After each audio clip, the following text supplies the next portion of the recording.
Why, hello everyone. Welcome to Jolene's Happy Time Craftcast. I am very excited to welcome you today. It is a beautiful Wednesday here in Minnesota, and I hope wherever you are, you're having just a perfect day, just like I am. So, welcome. We've got lots to get to today, and as always, I'm very excited about today's guest.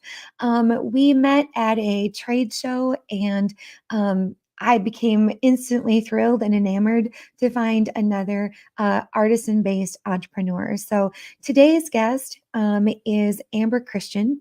She is the owner and editor of Handmade Seller Magazine. And Handmade Seller Magazine is a magazine for artisan entrepreneurs. It's a wonderful resource for people like me. And if you're a maker, people like you too.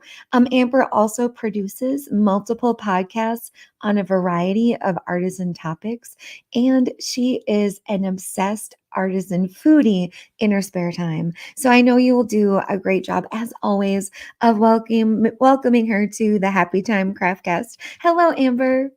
Hello, and thank you so much for having me today. I can't wait to get into all the goodies. Right, all the goodies, all the goodies. So, can you start first? Like Amber, what is your elevator pitch when people say, like, who are you and what are you about? What do you say?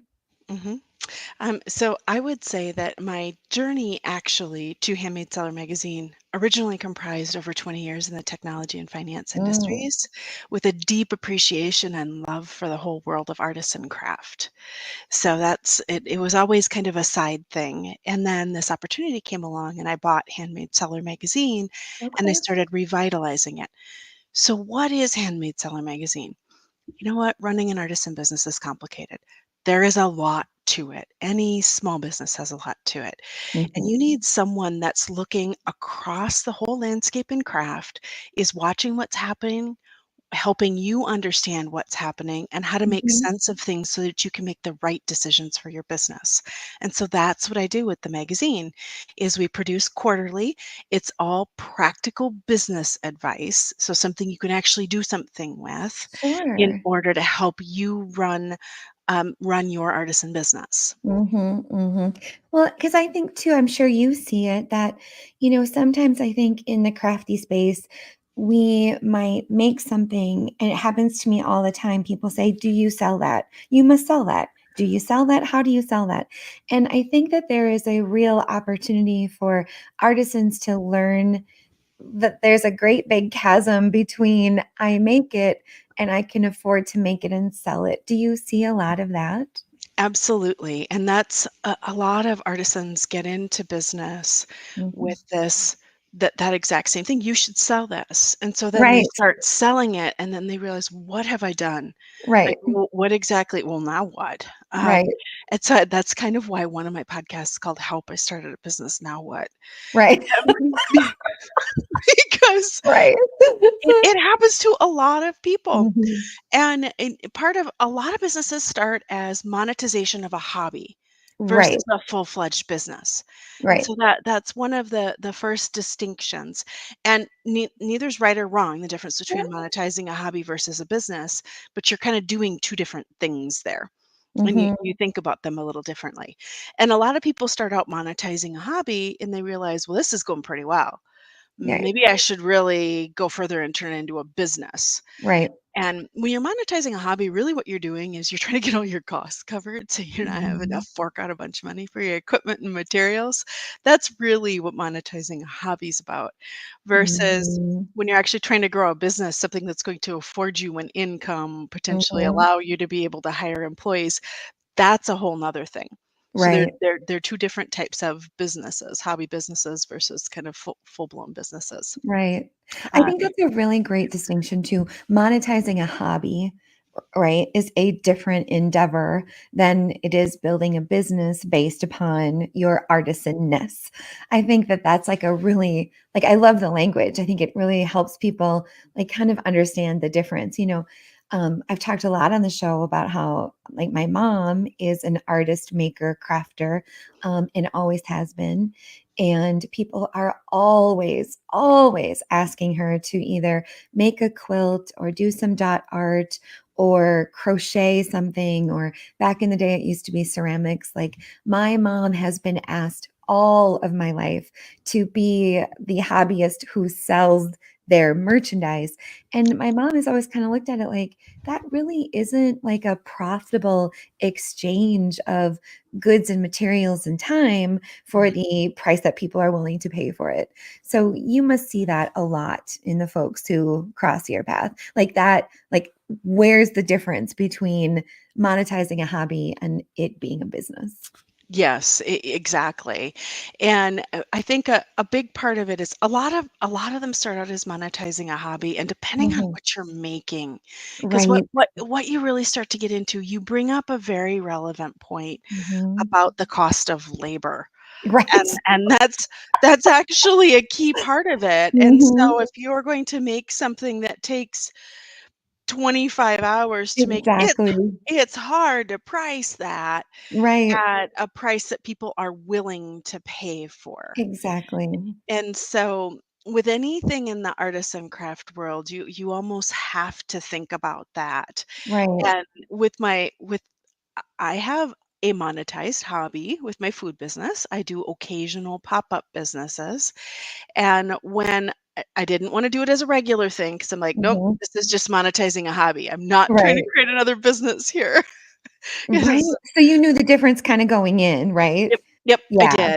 I did, and so I was able to, because I had an appreciation for the difference. Basically, the way that I built it out is I Mm. actually made sure that I knew what my materials costs were going into Mhm. actually making something. I could factor some labor to cover my time. Mhm. A lot of people just think, well, oh, I just make it, I just charge whatever, and I'm like, but you haven't accounted for your time. Right, which is And difficult, right? which is difficult. And Mhm. and so that's always something that has to be thought about if you're, even if you're monetizing the hobby, because what if it takes off and people want a lot more of it? Right, exactly. And then you Exactly. realize I didn't price it right. Right, how are we gonna scale that? Absolutely. So so who is Handmade Seller Magazine for? Like, who Mhm, are the people that should subscribe or, like, who is that person? mhm. So in practicality, who subscribes? So it's kind Mm, of an interesting mix. It's mhm. all small businesses. And it's a mix of actually retailers and artisans as well Okay. that subscribe to it. I've had this interesting retailer base of retailers that actually really like it. And Okay, part of great. it's because it's beautiful. Yeah. It's a pretty laid out design. Yep. We do actually have a print subscription option. We started that this year, so it doesn't have to be digital. Can Okay. be if you don't want print, but Yep. we have found that there are people that said, I really like the feel of print with heavy paper, and it's a Mhm. matte feel. So people, what I say with handmade sellers, I really want the magazine to be like a full contact sport for artisans. It is their artisan sport. You take it, you mark it up, you write on it, you put your ideas on it. It's Mhm. really intended to be that helps that entrepreneur give them new ideas, or maybe they help them with different things that they're struggling with, because Right. none of us are good at every aspect of business. Right, right. Well, what And a great I mean, it's such a great resource for artisan makers, and I know that a little bit later on, we're gonna talk about a few surprises that you have, for our listeners of our show, which I think is really cool and awesome. So besides your work in this space, I know that you have been an artisan crafter maker like me for most of your life. mhm, So in that, like, what do you want folks to know about you and how you feel about making stuff? mhm. I think for me, and particularly as I get older, it comes from this kind of deeply rooted idea of traditions. And I Oh, know how often a lot of us, so often it's, very vogue to now get rid of traditions and blow it all yeah. up and change it Mhm. all and all that. And I have found that for me, certain traditions provide a lot of comfort.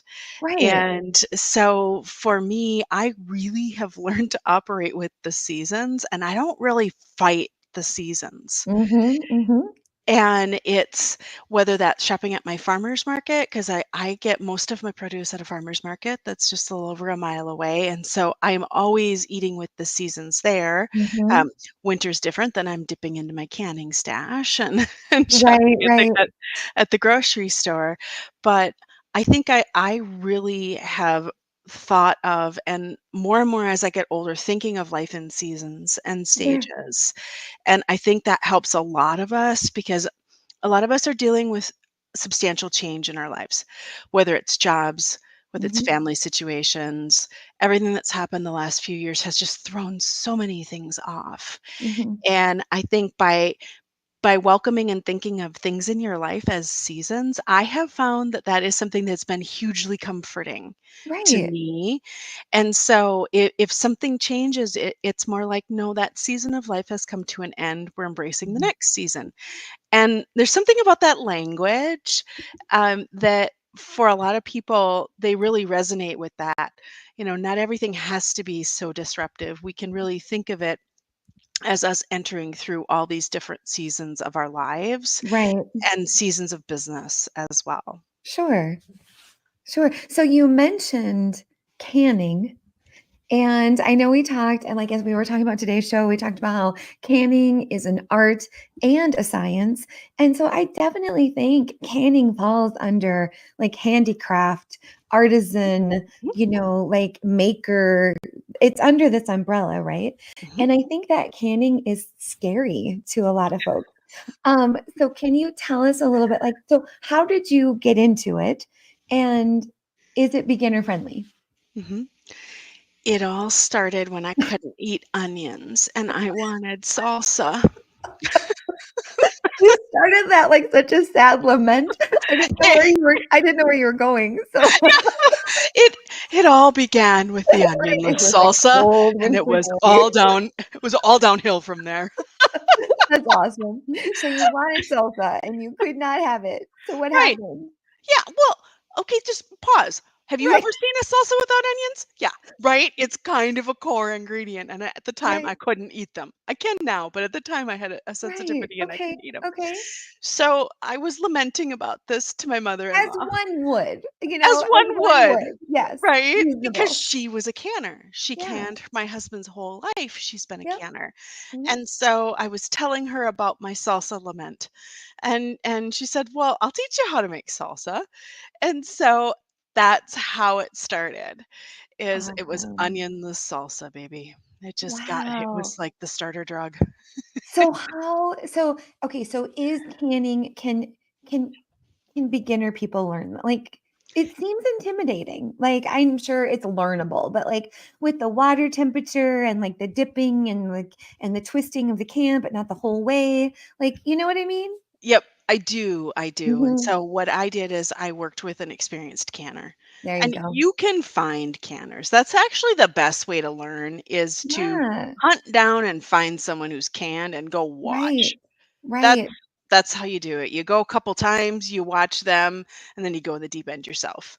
I think Um that what you said earlier about like traditions and like traditionals and traditions and then plus, seasonal things. I think that like when I think about if I wanted to learn this canning thing, I feel like I want like an extension class or mhm. like I am afraid of the materials and without having like adult supervision. Yeah, and I think that's fair Yeah. because the first thing you say to yourself is, "I don't wanna kill myself." Like, Right. Or I don't wanna blow up kill this something. Right. Yeah. I don't wanna blow something up, and I don't wanna Hmm. do it in a non-food safe way. Right. And that's why I say the best way to do it is really to learn from canners, and there's a lot of YouTube stuff you can Oh, find on this sure. too.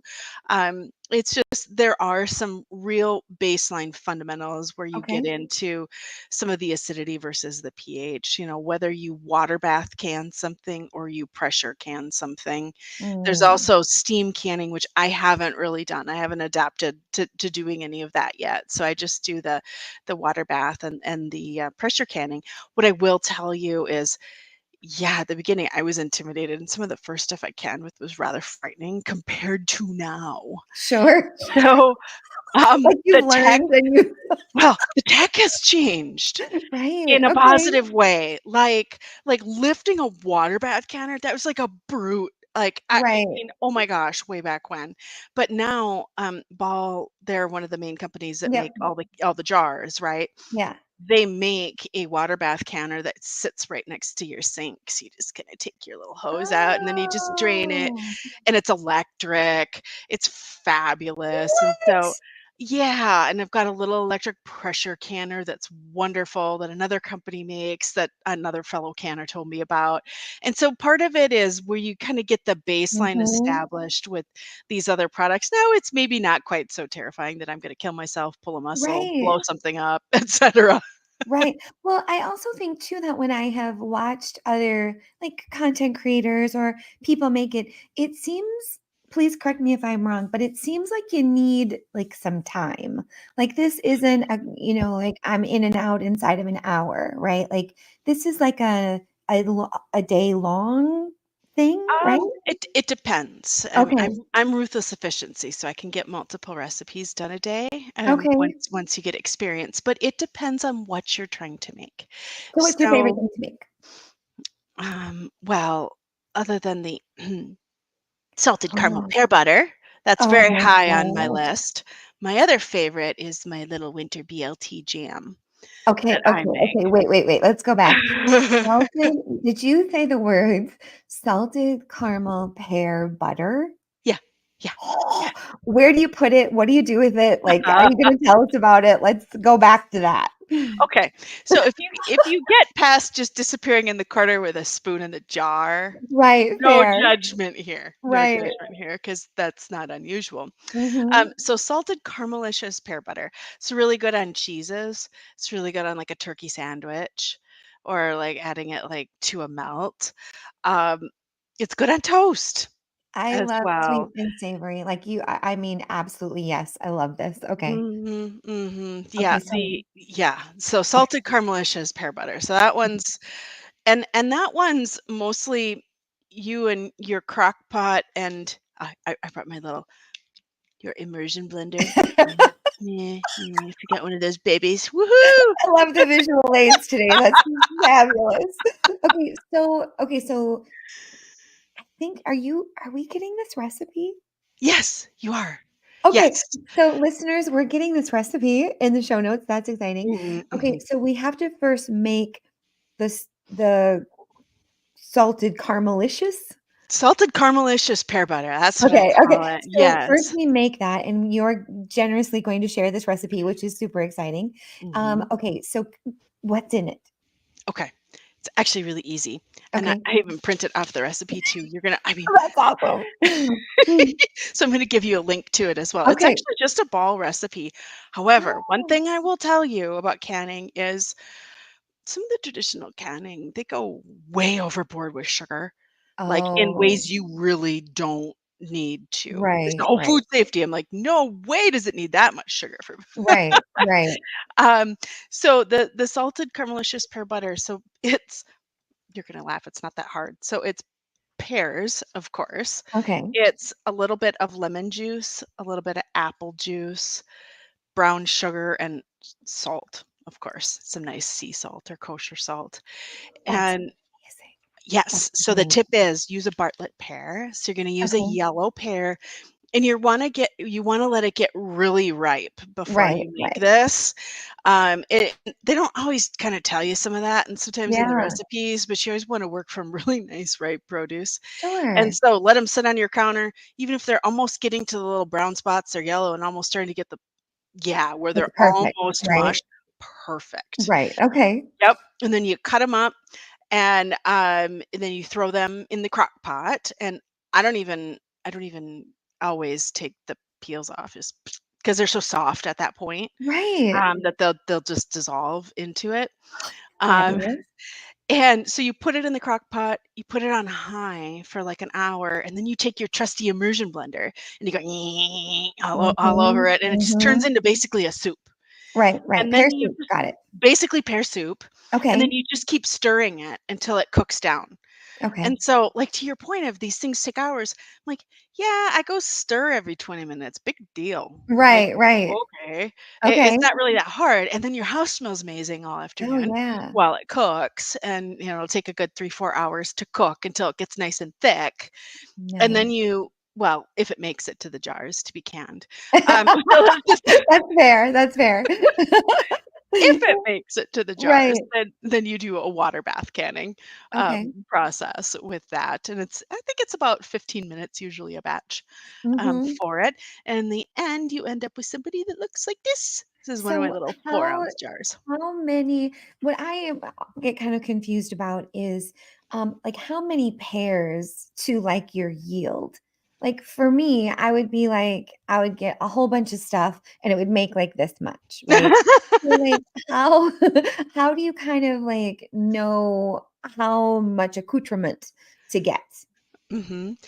So most canning recipes will actually tell you how many jars it makes Ah, okay, along with okay. it, and so This I think sounds this like a good place to start, right? Like, I feel like I could maybe handle this one, Yeah, oh, yeah. Oh, you could just right? make this one, and if you didn't can it, you could just Could just freeze eat the it. extras. Right, right, Eat it and freeze it. I mean, you could right, do that too.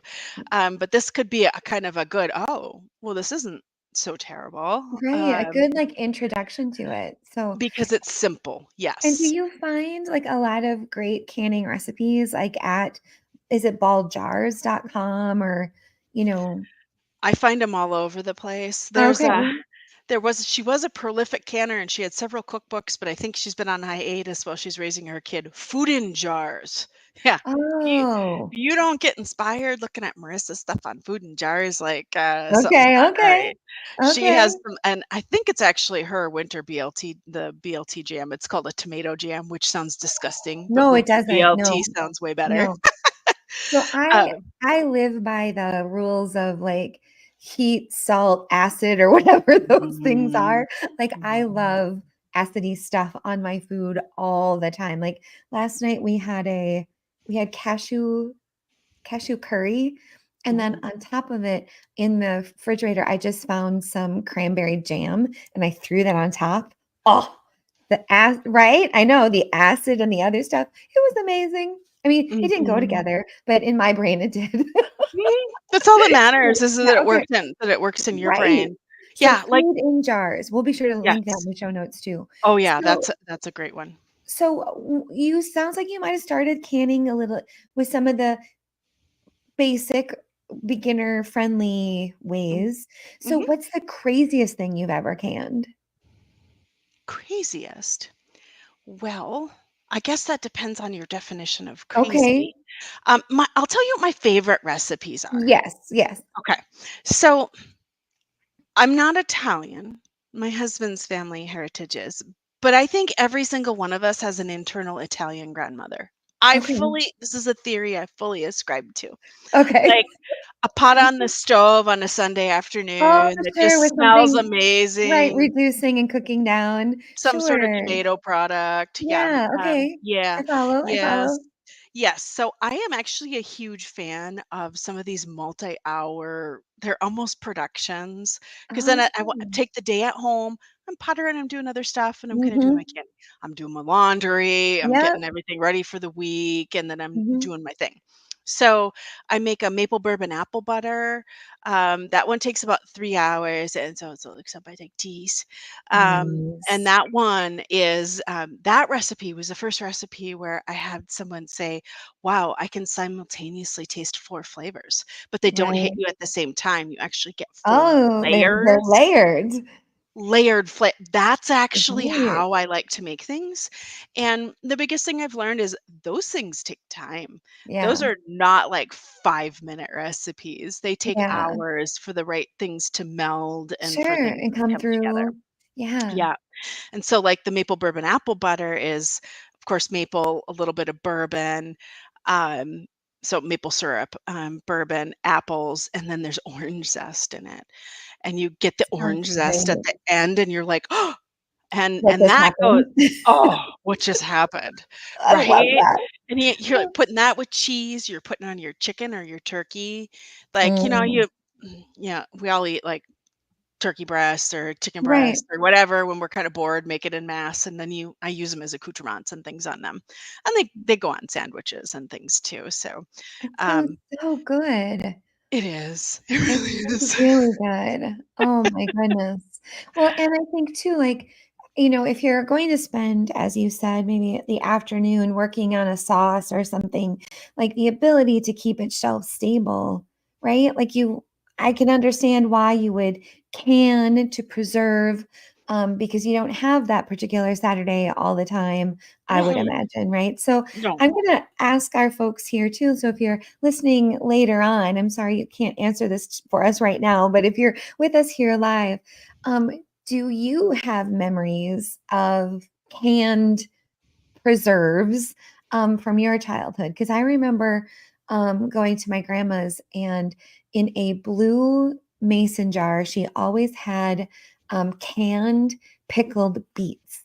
Mm. And they looked so pretty in the jar. The jar was blue, the beets were red, and I always thought it just looked absolutely beautiful. But I hate beets. So so I remember, like, I wanted it so bad, and then I did not want it at all. Mhm. But Yep.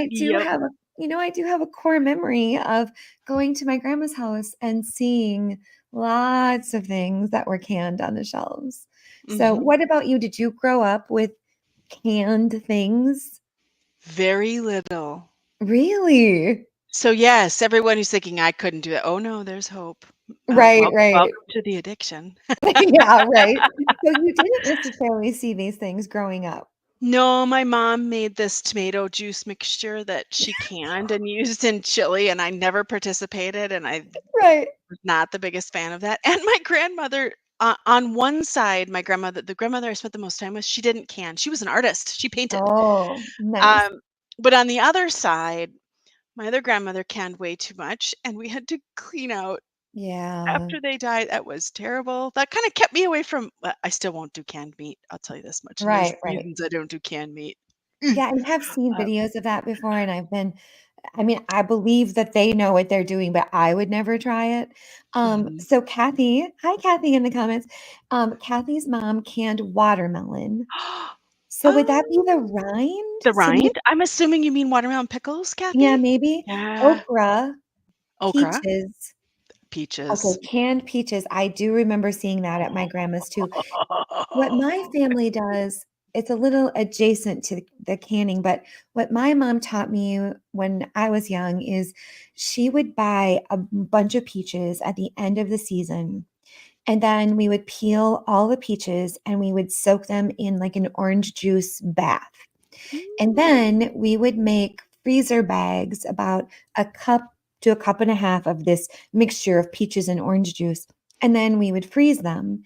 And Mhm. then all fall and winter long, if you wanted some peach ice cream, you would open this bag, right? You see where I'm going? You would open this frozen bag of peaches and orange juice and put it in the blender with a cup of milk. And it turned into peach ice cream. And Yum. I know I haven't done it yet this year, but it like so refreshing, so good, so healthy. And I loved when my mom did that. Like, I think the only thing that like I have memories of too is like we did it every year. And then sometimes we would find peaches that were like, 5 to 10 years old. We didn't, what's that called? FIFO? Like we didn't we didn't Yeah. like rotate the stock. Yep. Um, but I love that. And oh gosh, and it's like eating peach ice cream, but it's not, it's just frozen peaches. So I have that memory too. Like that's a good one. So in our comments too, we've got other people saying lots of pickles, Mhm. pickles, tomato sauce, beans, Mhm. and butter. Butter. I've heard about the butter. Oh, tell me about someone share I more about the butter Yeah, I while don't we're know much about that, chatting. but right. So butter, and I Oh, guess I've fruit seen butter? Maybe they mean fruit butter, 'cause that I do. That's what maple like bourbon an apple apple butter. butter or a pear Yep, butter. that's yeah. Maybe, I do maybe. those. I do those. So I'd be curious Right, to know what kind of butters they were doing. right. And the funny thing too, apple butter, I've discovered, like, here, apple butter has this really, um I Bad won't say rap? it's yeah, it is a terrible rap, I was because gonna I think a lot say, of people must have had nasty apple butter as a kid or I something. think it's the color. I think Well, it's like it's just not cute. okay, so now take your oatmeal in the middle of the winter and put a spoon of that stuff in with a Ah, little cinnamon. okay, Oh, that's what okay. apple butter's for. Now we're And talking. again, your cheese, your chicken, your other things, and I Well, again, I'm immersion blending all that stuff, so mine's always, like, sure. smooth and nice and all that. If for those of you listening, we're getting visual aids with like the little shoulder dance. It's very, very cute. So, but I think, you know what, you bring up something like what just kind of like triggered for me is like, I think I have to give apple butter another try. I think it's just I'm sorry, mom, if you're listening. I love you so much. But that stuff is so ugly in the jar that as a kid, I was just like, I don't want like it's Well, just and it sounds no. gross. I mean, you think of apples and butter, and you think that sounds nasty, Right, a little right? bit, a little And bit. oh, yeah, a lot of people are that way. Or the texture that they had, because, like, I puree mine. It's a lot of things can be texture things Sure, for people, sure. but when it's pureed, they're like, "Oh, it doesn't have that weird texture of maybe Right. what I grew up with," and so, when you work with them a little bit and you kinda tweak the recipes a little bit, you can change a lot of those Well, and texture well issues for before, people. my apple butter experience is well before the time of the immersion blender. So I probably have a few childhood scars of like not liking that texture at all. So I Mhm. can see where you said earlier, like technology has come a long way and canning has come along with it, which makes total sense. Okay, so you do have a little project for our listeners to try, and Yes. that's the recipe Mhm. to the say it again. Salted caramelicious pear butter is what I call it, and most people are like, "Can we just stop, and can I just absorb that?" 'Cause Right. Salted caramelicious pear pear butter. butter. And we're gonna link the recipe, and then it Mhm. tells us to like the yield so that because like my toxic trait is I would go out and get like, 12 2-cup jars, and think that I was gonna have this like huge production. And then you hold up that cute little can, or cute little jar. So yeah, I would need to know that ahead of time. Yes, and well, the other big thing that I have done over the years too, like a lot of these jars, actually, these little guys, I do these little Yeah. 4 ounce jars. I do 4 ounce and 8 ounce jars of like the butters and the jams and those things. And I do the 4 ounce jars because if you're single, that's a lot. And Mhm, you can mhm. also in most of those cases, you can actually freeze those jars as well, and it's Oh, just sure. fine. And so if you're like, I am way too intimidated by some of that other Mhm. stuff, you a lot of stuff can be frozen instead, especially with some of these fruit butters and things. So they're pretty approachable Right. in getting started. But yeah, you don't want to get yourself completely overwhelmed. Get It all the things, right? yeah, all the And things it like and it makes a half a cup, right. right, Now exactly, because it takes so long to cook right. and So all that stuff.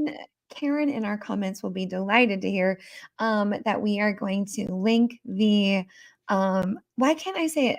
The first word is caramelicious, or the first word is Salted, salted, salted, thank you. salted, yeah. Salted caramelicious pear butter. We're gonna link that in the show notes, and Karen prefers the apple butters because some of, like, the jams and jellies are just too sweet. So Karen, here we go. Here's a recipe, that you might really enjoy. So Mhm. okay, so Amber, thank you for taking us through. Like, I feel like after this conversation, canning feels more accessible to someone who is, I'm afraid of these things because I'm clumsy, right? So like Mm, I don't really like the idea of working over boiling hot water because I just am a messy maker and I don't trust mhm, myself. So it's sure. nice to learn that some of these things are we have an electric option, we have a beginner friendly option, and we can start in small batches. And it's not like I must have either seen a movie or I saw my grandma and my aunts, and it was like this huge assembly line, and the kitchen was full of cans or jars, right? And Yes, it just that's looked hot and like hard. I don't know what I'm that's remembering. yeah, no, that's how it used to be done, and that's Yes, most people's association of what canning yes. is, and modern canning's really not that. It's actually, for me, I wanna get off the computer after working all week and Yeah. been busy with other things, and I'm gonna go put something in a jar. That's what I Oh, would say, that's my hobby. I'm gonna go put something in a jar. I don't know I what love this that. weekend, but, for me, it's a nice outlet. It's a Yep. way to kinda slow down and reconnect with my food, as Sure. well. Like the winter BLT jam that I was talking Mm, about before, it's one of its, of course, winter BLTs, right? You just replace the tomato layer, those things that masquerade as tomatoes from the grocery store in the winter. Mm-mm. You just right. put this on instead, or you put it on a grilled cheese sandwich. Find like a Oh, nice savory cheese you love, and it's all, and then you just, of course, disappear into the corner and try not to giggle too much while you munch on your sandwich. I love Um, it. That it's sounds so good. yes, but that the way it used to be done though, it was that huge production, and so a lot of Mhm, people are turned off of the very idea of canning because they think of the old industrial mhm, mhm, factory where it actually didn't necessarily always taste that great either. And mhm. what I'm doing is much more of like foodie haven canning. I Um, love your little dance when you talk about like, it's clear that you are very excited about this particular crafty medium, and I think mhm, that's awesome, right? Because I think that, like, I mean, I get excited about paper, you're getting excited about food in jars, like, there's just room and space for all of us and for the handicraft, because you make it with your hands, so it counts, that inspire us and, get us connected. So I want to circle back real quick because I do believe that you have a special little surprise also for our listeners besides the recipe. And it has a little bit to do with where people can find you. You want to mhm. tell everybody about that? Yes. So we are going to include a link in the show notes if you want to sign up and get a free copy of the magazine so you can see what it's all about. So we'll include that in the show notes as well. I'm a big believer in try before you buy. If you're like, oh, Sure. it's really interesting, and it's some a lot of people relate to the small business stories and the Yeah. pragmatism and the fact that it's just pretty. It's just pretty. Right.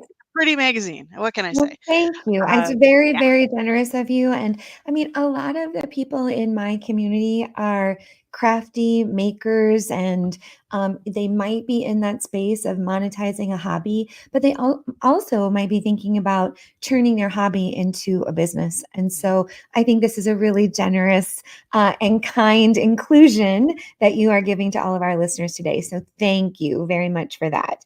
I will be sure to link that in our show notes. For me, I just have a few announcements too, as we're already to the middle, about some things that are going on at Big Raven Farm. And also, I like to talk a little bit about what is on my work table. So, here at Big Raven Farm, we are right in the middle of retreat season. We have had retreats every weekend from the last weekend in August to the third week in November. So, Jared and I have been very, very busy, but it's been wonderful. I'm not no complaints out of me. We know the bite we took. Like we're just in it right now. And we don't have anything in December. So we're fine. We're gonna make it. It's gonna be great. But I do have a retreat this weekend. This one is art for self-care. There is like maybe one spot left. If anybody has like the flexibility and has the weekend open, we've got a spot there. The following weekend is pick your own projects. And Pick Your Own Projects is an amazing retreat. Starts on Thursday, ends on Sunday, and you get to pick from a list of things that are Joleen projects. And so you pick what you want to make. And then when you get here, I will help you make those things. So I used to do it where we would be making my beehive or my sunburst mirror or something like that. And it turned that it kind of turned out that people could come on the dates, but they didn't necessarily like the projects. So now, just pick your date and whatever works for you, and then you can pick whatever projects you want to do. So pick your projects is the 17th and the weekend after, the 22nd. So 2 pick your projects in a row. And I've got just a little bit of room left in both of those. So I will be sure to link in the show notes where you can register for our retreats. But just think about 4 days and 3 nights of really great sleep, really great food, all the arts and crafts that you can handle, optional yoga if you want to walk across the driveway and take a yoga class, the world's best dog in the most picturesque setting. And I think too, like to get a better idea of our retreats, I would encourage you to take a look at our Google reviews. And I know people say that a lot, but honestly, I'm just so proud of them because we have been working really hard on cultivating like a really magical experience when people come and visit and stay. And it's working. So I love that. And I'm so happy and proud of that. So that's what's going on here at Big Raven Farm. Lots of retreats. And then we'll also be sharing our 2025 retreat schedule. Our goal is to have that released by October 15th. And so the things coming up are yoga, resin, embroidery, pick your projects, tarot. I think we're even going to do a D&D retreat. Fun. Right. Very fun. A D&D retreat, and then we also have a couple of cooking retreats. So lots of really super fun things are happening in 2025 as well. So thank you for letting me share and talk about all of that. And as far as what's on my work table, I'm pulling out an old project, friends, and it is, I know it looks like a car filter for those of you who are with me live, but I've taken the silo book fold and I have added black paper clips at 1 inch varies. What's that called? What's the word? They're 1 inch apart. Thank you, Emery. What's that called? They're 1 inch apart. And it kind of creates like this Harlequin pattern on this folded book. So I haven't done a tutorial on it or shared it on my platform because look it, your friend ran out of the black paper clips. So so if you look at it from this side, it's like really beautiful and awesome. But as you keep twisting, it's like, oh wait, what happened? But I think it's going to be really fun to be talking about different things that we can do to embellish the silo pattern. So many of you who are listening right now, you know what a silo is. And so I'd like us to talk a little bit more about like what kind of, fun things we can do to make these even different. So that's what's on my work table and that's what's coming to my content, I guess, as soon as I get some more black paper clips. So anyway, all right. So now, Amber, back to you. So this is like my favorite part of the podcast, and that is where we ask you 10 simple questions so we can get a chance to know you better. You can give us one-word answers. You can elaborate. Completely up to you. But here's the first one. What is your favorite word? Well, it's canning season, and so caramelicious is my favorite word right now. So fair. That's so fair. I'm really hungry, actually. Sounds so good. I am not going to disagree with you. I'm going to go with agree. Caramelicious. Got it. Got it. So then do you have a least favorite word? Politics. That's funny. That's really triggering right now, right? And how many, like, I heard somebody say today, like, how many days left? Like 30 days or 35 days, and then we'll be able to move on and talk about something else. So we're getting near the end. I cannot wait for your answer on this next question. What is the best kind of sandwich? Okay. So, I love how you prep. You're just where right. does one begin? Um, Awesome. um, so for me, it really begins with a nice tasty bread. Now, Agreed.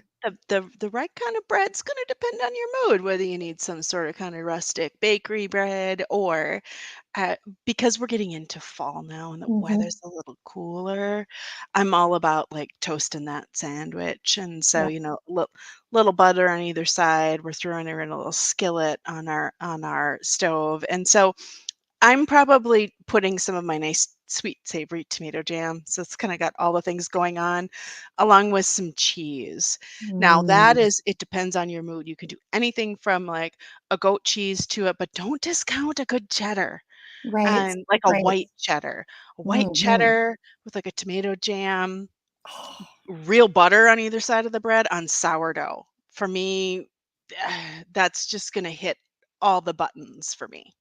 I love all those words. I love all those words. I couldn't I so I like this, we found a goat cheese at Aldi that's like cranberry cinnamon goat cheese. Mm, mhm, And we put that on the cranberry crusty bread from Hy-Vee. You mhm. with me? Yeah. So the Oh, yeah. cranberry crusty bread with the goat cheese cranberry cinnamon situation. And then we like the Costco chicken because Yep. it's already cooked, the rotisserie thing. And Mhm, then we grill that with some fresh spinach. I know. mhm, mhm.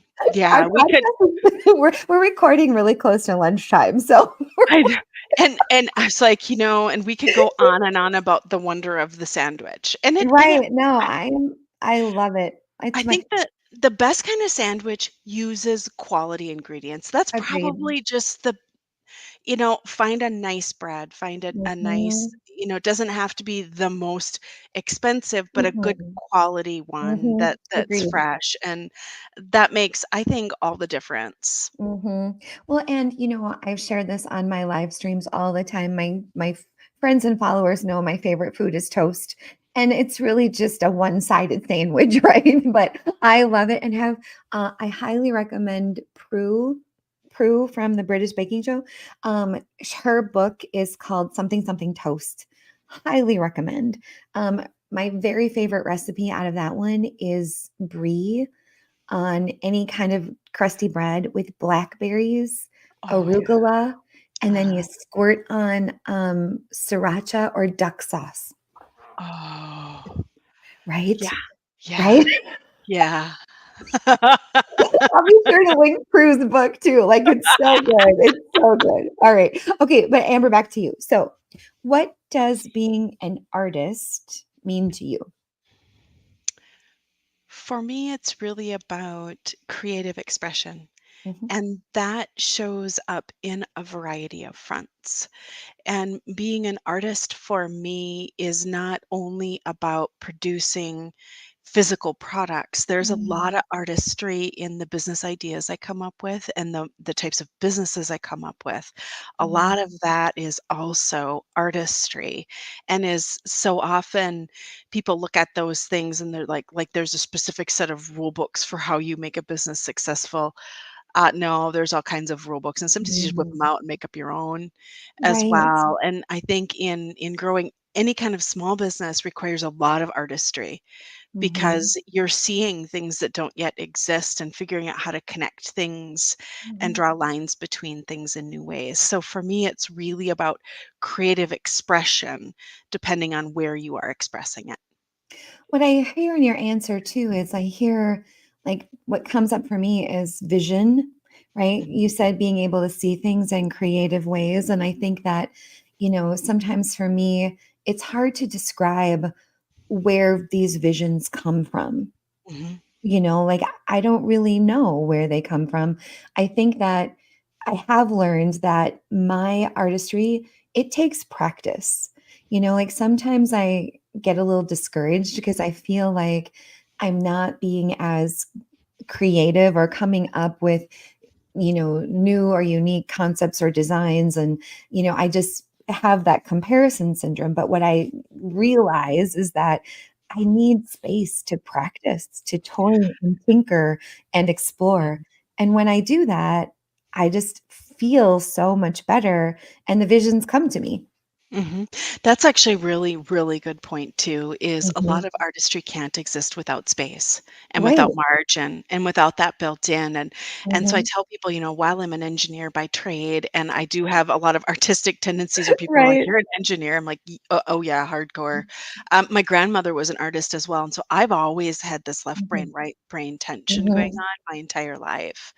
And so that puts it in kind of a unique place. And I look at this huge variety of things all across all these different areas of craft. Mhm. And I've been doing that for a few years now. And I said, that's all going into this algorithm into my brain. And then at a certain point, out pops this. Sure. Sometimes it takes a really long time, though, for the creative expression to show up. And Mhm. so we can forcing creativity for me does not work. It Mhm. has to be I have to just kind of keep feeding these different things in and then wait for it to come out. But then once it starts coming out, if you start honoring that, then it comes out and it comes out and it comes out and it comes out Right. and it becomes its own little monster.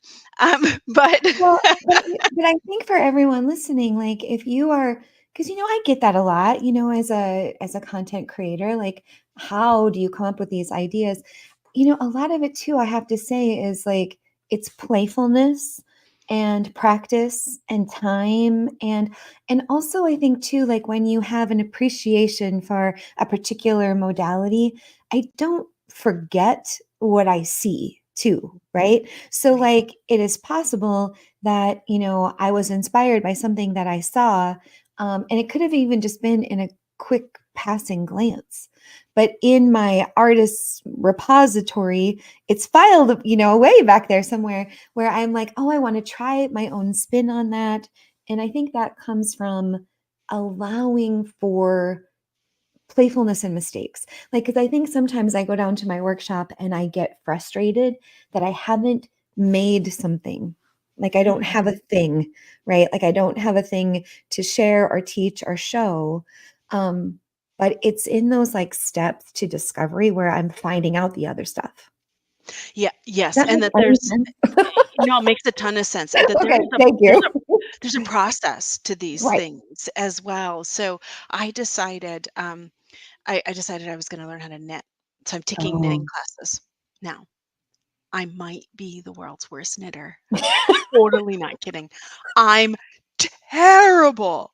Because again, I'm an engineer. I have to see every step. Other people can feel their way through things. Oh, Right. no, no, I don't feel my way through anything. I have to see and analyze and understand and break down all the component parts. And so, most of the classes, 4/5 of the way done, and I'm still working on my second, like learning the Right. second type of stitch and actually getting it to feel natural. And I tell the poor instructor, I was like, no, no, I'm happy as a clam. I'm terrible, but I'm happy as a clam because I'm still just this Right. I'm This in is this for the your long haul. Right, this is your process. Well, if you are new to knitting, I can probably share this with you, like, if you haven't heard this yet, but, like, here's a good analogy. My sister-in-law, who I love so much, is a pharmacist, a scientist, and a knitter, Mhm. and she loves it. I am a crafter, a creator, an artist, and a maker, and I'm a crocheter. Right? So and we're both really happy with where we've landed. But if you're new to the world of fiber arts, that's kind of how we self-select. Tell me in the comments if I'm wrong, but you know that I'm right. Like, the right brain goes one way and the left brain goes another, and we meet in the middle and we're like, "Ooh, look what I made." So I think you're in the right camp. I think so for me, I'm in the right camp, and so we Yeah, had this running joke in class too about we're like, "You are g this is not gonna be an expensive hobby for you." They're you're like, right. "'Cause of the pace," and I said, "Oh, no, but think about this, Mm. because I'm so slow at this, I can just buy the really nice yarn That's because I don't right. use that much." That's right, you can get the kind that doesn't squeak. I can get the beautiful luxury yarns because Right, I'm gonna go through about a skein a year at this right, pace. no acrylics for you, it's gonna be amazing. That's awesome. All right, well, I have another question for you, this one not nearly as, well, it's important, it's very Mhm, important. So, mhm. what is the scariest animal? Ooh, the scariest animal. my cat at 6:30 in the morning when he wants to be fed. Oh, like the demands? He's relentless. If he Oh my decides gosh, it's great time to get example. if he decides it's time to get up, and Mhm. thankfully he's pretty mellow, but those few times where he's like, "That's it, fill my belly," he is the scariest animal. Not because he does anything. I mean, what is he gonna do? Right, just Purr the me to death? demands, But right? just the demands The when the the catenality, right? Not the personality, but the catenality. catenality, I the totally get that. catenality. I Yeah, totally I get would that. have to say, yeah, that's Yeah. probably the scariest animal is the animal that Mhm. wants to be fed when you're asleep in the Yeah. morning. I'm gonna go with so this happened to me yesterday. I live on a farm, so box elder bugs, Asian beetles, wasps, it's just a part of life on the farm. The farmers are getting ready to bring in the crops. The crops are literally like 100 feet from my door. So we have a lot of bugs. Well, so we have dust busters strategically located on every floor and every nook and cranny of our home because there are just bugs everywhere. Mhm, And mhm. so one thing that my husband does is he sticks a sock in the end of the dustbuster so the bugs don't come back out. So yesterday, I I can't just brush my teeth and stand still. I always have to brush my teeth and be doing a thing. So I'm either doing squats or I'm walking around with the dustbuster getting bugs. Like I can't just stand there and brush my teeth, right? Like I have to keep doing something. So I went to get the dustbuster and I took the sock out of the end and again, brushing my teeth with one hand, dustbuster with the other, and there was a wasp in the sock because he was getting out Oh, of the dustbuster. So I got stung by a wasp while brushing my teeth, doing and I squats? doing squats. No, and I couldn't like my mouth was full of toothpaste. So what Darren heard was, "Mm, mm," like I 'cause I was, like, so overstimulated and so over, like, mechanicked, and I couldn't do anything except just make all of these noises, and he, like, thought I stubbed my toe, but I couldn't talk because I had my mouth full of toothpaste. So, anyway, scariest animal is the released wasp from the Oh, dustbuster because that wasp was mad and got me so good. I'll tell you, can I tell you my second scariest animal other Yes, than the morning totally. pet?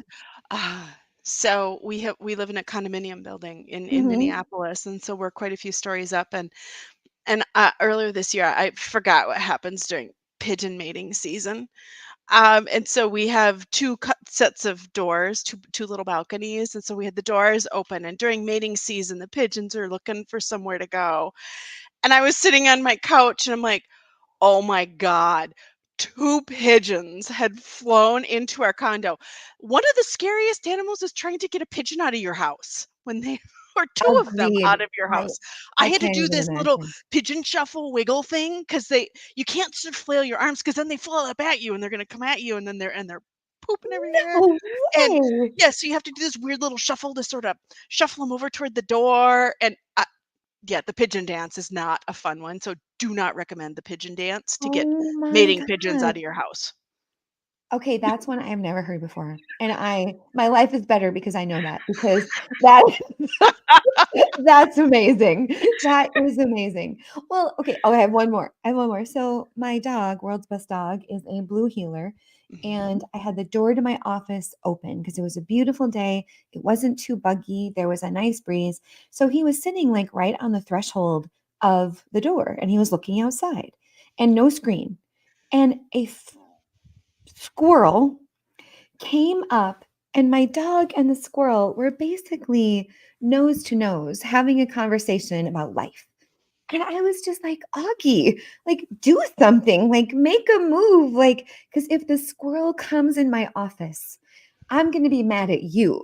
You were like, he's at the threshold, but he's so chill. He's just like, what's up, bro? And I'm like, oh my God, like, you have one job. Like, keep the vermin out of my office. So he did nothing. He did Oh, nothing. So I had to close the door just gingerly as to not startle so that the squirrel would come into my office. I'm telling you, it was a moment where the scary was the potential of what might happen, right, right. right? Like a Mhm, squirrel in my office. Like mhm. how does one resolve that without without a lot of, like, after work, right?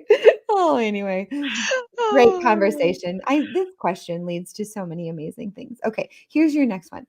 What sound or noise do you love?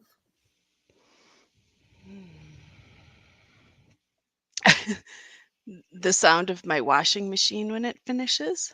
Oh, does it chime or beep? Yeah, it has a cute little jingle Yeah, that it runs. ours too. It's like bong, bong, bong, bong. Bong, bong, bong, bong. It's like, oh. Is there a sound or noise that you hate? Um, hmm. Um, when I'm on the phone with someone and I hear a toilet flush Oh, because you because they're in a know. background and they're in a Yes. bathroom. Have the decency to put it on mute. I mean, Yep. if you do not know Mhm, the basic mhm. decorum Yes. of how you do that. It's not so much that you did it, it's that you didn't mute it. Agreed, totally agree. Like, let's just learn the decorum and the rules of that. I totally agree with you. That's a Oh. great answer. So, is there a profession other than the one that you have? And I know you've had a couple on your journey from engineer to editor and owner of a magazine. So, but is there one that you would like to attempt? A different profession? Mm, mhm. I'll be a travel blogger. Oh, so you get to go to, like, all the places. That's a cool job. That's a cool job. I agree with you. That's a good Mhm, selection. mhm. Yep. If I didn't live on a farm with all these responsibilities, totally, totally agree. Is there one then that you would not like to do? Oh, that I wouldn't wanna do? Yeah, profession, there's like, no. I don't wanna be a garbage man, ever. No, bless their hearts. I don't know how they do I that. so much respect, but Right. no, nope, that's right up there with fixing clogged toilets Yep. for That me. does seem hard. I don't know that I could in this, like, day and age, I don't know that I could be a teacher. I think that It's a tough profession. right? Like, Mhm. I think it's undervalued, underappreciated, and yet, like, the most important job, and the fact that we haven't reconciled the most important with the hardest and the, like, like, it's just the teeter-totter is all wonky. Mhm. So, I have so many friends that are teachers, and it's kinda like the first day of school, they're counting how many days until the last day, and I feel so bad for them because I don't think it used to be like that. Mhm. I'm Yes, not sure, very but I yep, admired and love teachers, so me too, that would me be too. mine. All Mhm. right, well, since this is the happy time Craftcast, what brings you the most happiness? Brings me the most happiness. Um, I think a quiet afternoon at home when I have time to just kind of chill, cook something, maybe watch a little TV and relax because I don't have Mm, anywhere I have to be. So right. I like having chill down time at home. I love that. I love that. Mhm. I would say for me, the most happiness, um, it kind of bounces. I've had lots of different answers over the course of our shows, but, like, I love when people are gathered around our table and they've had really great food and really great conversation, and they are, like, having a moment of peace in our home.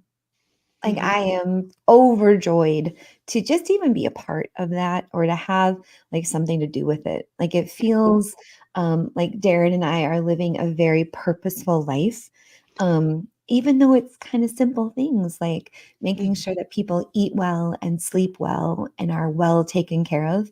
It's really joyful. Mhm. Absolutely. Mhm. Yeah. Awesome. Well, I cannot thank you enough. I don't know when I have laughed so hard and had so much fun. Amber, you're amazing. And I wish you so much luck with Handmade Seller. And thank you so much for giving my listeners and community the opportunity to experience your magazine. And I know that they will, and they are grateful for it, I am sure. Thank you so much for being my guest today. And I know that I will definitely see you in lots of other spaces. So thank you so much for being here. Yep. Thank you for having me. Oh, my absolute pleasure. And then before we say goodbye, friends, if just to keep you in the heads up of what is going on next time, on our next show, we have botanical fiber artist Melissa Galbraith. She's of M Creative J, and she's going to be with us next week, actually. And we're going to be talking about hand embroidery, which is coloring with thread. So thanks, everybody. Thank you, Amber, and we'll see you all next time. Bye, everybody. Bye.